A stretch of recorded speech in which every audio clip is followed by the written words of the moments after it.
हे वरचं टेरेस आहे आमचं, किती सुंदर आहे बघा. इथं पण आम्ही थोडे झाडं लावलेले आहे. हे दुसऱ्यांनी लावलेले आहे, आमचे नाही. तर बघा किती सुंदर आहे. मोगऱ्याचे, ब्रह्मकमळ आणि सदाफुली व्हाईट कलरची पण आहे आणि पिंकिश कलरची पण आहे. किती सुंदर सदाफुलीला फुलं आलेत, कारण की त्या सदाफुलीला कायम फुलं येत असतात. आणि हे आमचं मिनी गार्डन कसं आहे गॅलरीमधलं, आमच्या घरातलं.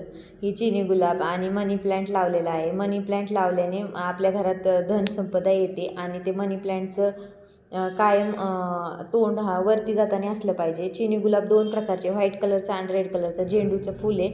आणि हे झाड पण आहे. हे झाड असल्याने की घरात शांतता, धनसंपदा राहते. आणि ब्रह्मकमळ पण आहे.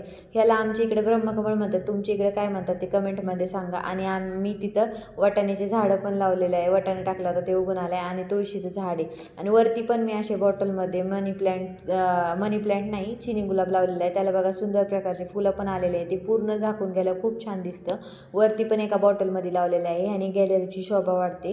तुम्ही पण तुमच्या गॅलरीमध्ये असे विविध प्रकारचे आयडिया लावून असे झाडं लावू शकता. त्याने छान पण वाटतं आणि प्रसन्न वातावरण राहतं झाडं असल्यावर. आणि तुळशीचे तर खूप उपयोग आहेत. थँक्यू.